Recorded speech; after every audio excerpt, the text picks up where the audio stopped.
Y además, insisto en lo que les decía el otro día, hay muchos periodistas, incluso en proceso, hay periodistas con trayectoria, periodistas serios, periodistas críticos de la 4T que tienen sus argumentos y tienen sus posturas muy respetables y que cualquiera de ellos pudo haber hecho un mejor trabajo que Jorge Fernández Menéndez. El punto es, ¿por qué eliges a Jorge Fernández Menéndez? Pues porque no te va a cuestionar nada de lo que le entregues.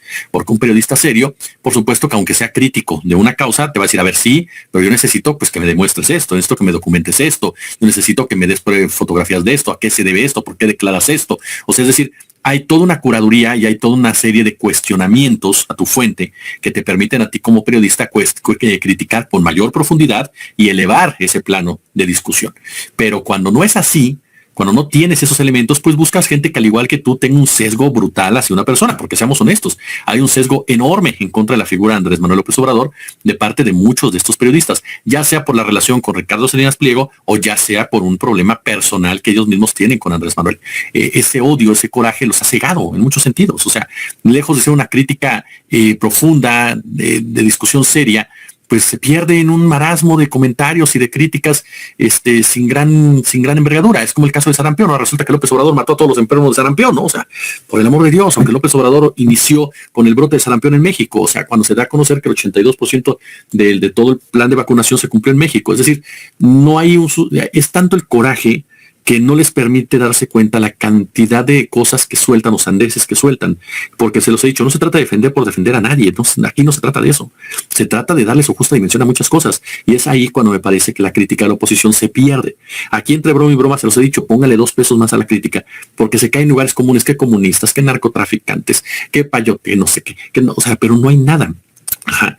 Y eso es lo peor, o sea, incluso yo se los iba a decir ayer, lo subí en un short, la crítica que Salma Hayek es para mí una crítica completamente fuera de proporción. O sea, se enojaron porque Salma Hayek dijo hay que contar historias de lo que realmente está pasando en México. Pues sí, aunque le moleste a muchos sectores de la población, o sectores de la derecha de esta población o de la oligarquía de esta población, hay cosas buenas que se están dando en México, hay cosas diferentes que se están dando en México en comparación con lo que sucedía en las épocas neoliberales. Entonces, claro que hay que contar esas historias. Eso no quiere decir que no haya otros problemas, eso no quiere decir que no haya violencia, eso no quiere decir que no haya discusiones internas en el movimiento, eso no quiere decir que no haya decepción en algunos puntos, eso no quiere decir que haya retos en otros, pero perdón, hoy estamos mejor que lo que había antes. Quienes padecimos todo lo que fue el régimen neoliberal, quienes vimos a nuestros padres padecer el régimen nacionalista, sabemos perfectamente lo que es vivir en gobiernos emanados de este grupo de personajes que hoy se dicen una oposición seria y que cuando fueron gobiernos se dedicaron a darnos en la torre. Entonces, perdón, ¿no? O sea, que no nos quieran vender ese pollo porque ya lo comimos y nos indigestó. Así de sencillo. Nos hizo daño.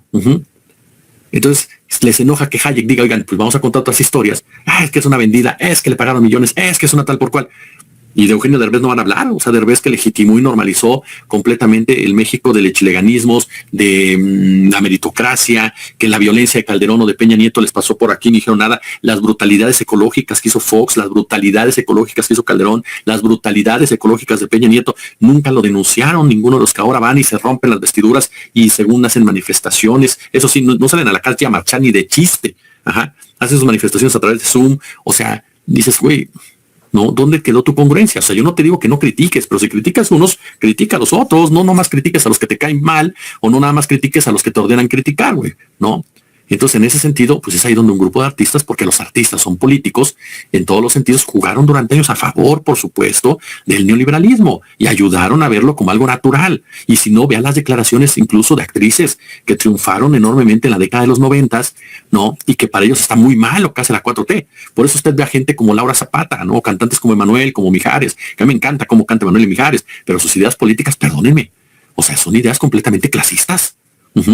El mismo lo hemos dicho, el caso de Molotov, que a quién se le ocurre decir que antes no estuvo en un país chingón, pues solamente aquellos que gozaban de esos privilegios, nada más, nada más.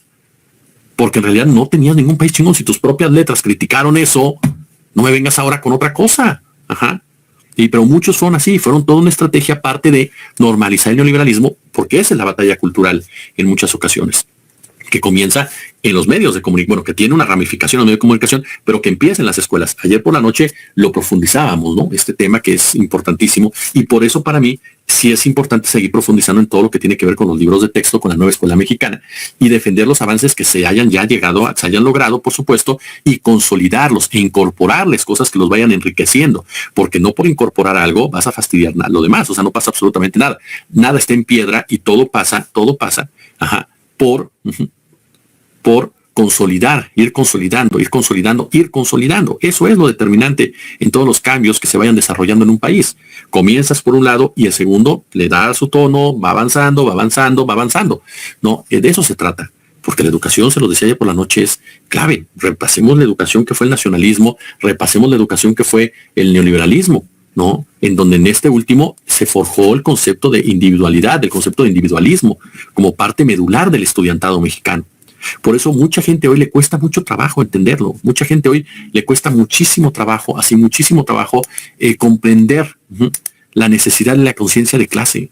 Por eso hoy hay mucha gente que de verdad está convencida, ¿no? O sea, está convencida, ¿no? De que ellos son clase alta cuando no son clase alta, güey. No lo eres. Eres un empleado bien pagado, pero sigues siendo un obrero, ¿no? Así de sencillo. No eres parte de ellos. Ellos no te están recibiendo. Punto. Ni te van a recibir, porque son ellos los que han cerrado el ascenso social. Pero eso te lo metieron desde la escuela.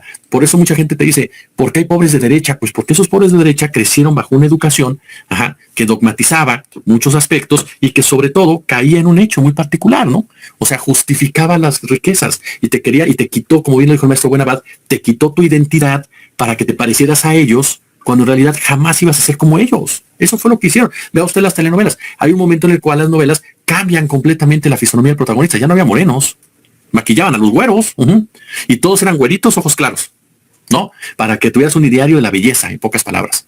Yo me acuerdo, fíjese, haciendo un poco de memoria, cuando a Yadira Carrillo le dieron un protagónico con una novela de Ernesto Alonso, se armó un merequetengue que porque era demasiado mexicana para el personaje. Y no vamos a decir que Yadira Carrillo, pues fuera una persona de mucho sufrimiento personal, ¿verdad? Digo, era esposa de Juan Collado y demás. En esos mundos se movía Yadira Carrillo. Pero su imagen, ¿no? Ahí está otra actriz que era Eugenia Cauduro, ¿no? Que tampoco la tomaban en cuenta. ¿Por qué? Porque era muy mexicana. Decían. Imagínense, ¿no? Todo el proceso, o sea, de quitarte lo tuyo, o sea, de avergonzarte de lo tuyo, de avergonzarte de las comunidades indígenas u originarias, de avergonzarte de las lenguas maya, de la lengua maya, de la náhuatl, de todo ello, avergonzarte de tu esencia. Eso era. Porque cuántas veces no vimos en estas novelas que el moreno era el ratero, ¿no? Que el jodido era el problema. O sea, cuántas veces, ¿no? Cuando te presentaban los escenarios de pobreza, pues era una ridiculez lo que te presentaba Televisa. ¿Pero por qué? Porque ni conocían la pobreza o buscaban romantizarla, literalmente. Entonces, todo juega un papel, pero la educación es clave. El aula es un territorio estratégico y por eso la disputa por los libros de texto no es anecdótica, es estratégica. La defensa de los libros de texto es estratégica. La continuidad de los libros de texto es estratégica. La consolidación de los libros de texto es estratégica. Todo ello hay que dejarlo en claro, porque ahí se decide cómo entenderán las próximas generaciones la democracia. ¿Qué pensarán sobre el Estado? ¿Cómo van a leer la desigualdad, por ejemplo? Mucha gente que creció con el anterior formato neoliberal, creció con un concepto en donde la desigualdad era normal, era fortuita. Pues ¿para qué naces pobre, güey? Y sigues pobre porque no te esfuerzas. Así de sencillo. Y partió de los libros. Yo me acuerdo bien los libros que a nosotros nos ponían, las lecturas que nos ponían, la manera, en cómo se justificaban muchas cosas y se ocultaban otras. El famoso cheleganismo fue parte de mi generación, por supuesto.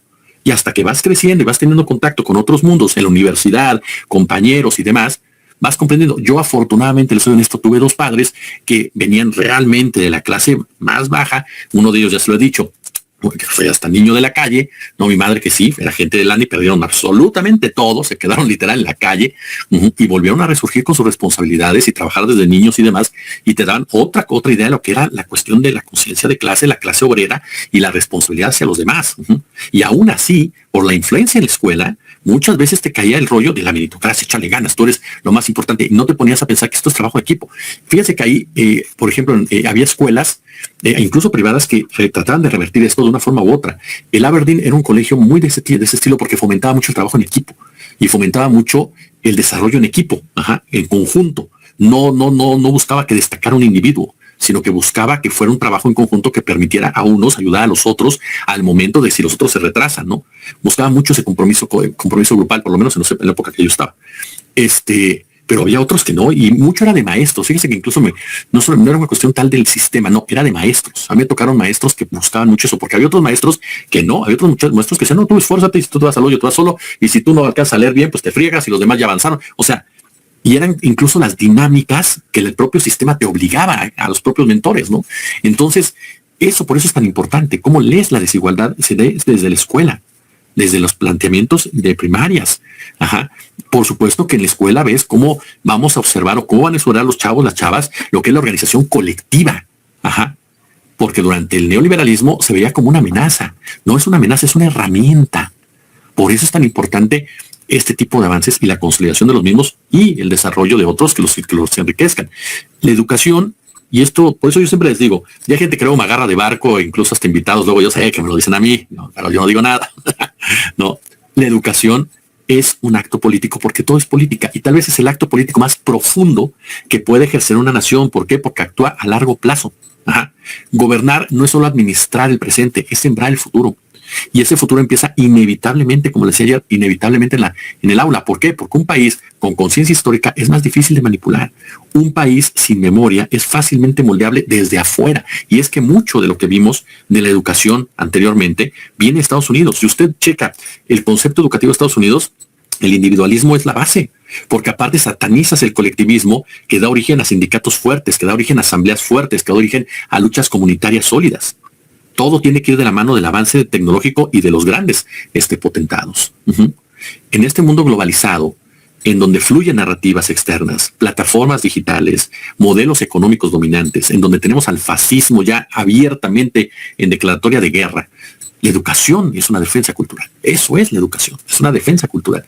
¿Por qué? Y no para aislarse, no se trata de que te aísles, sino para que dialogues con base en tu identidad propia.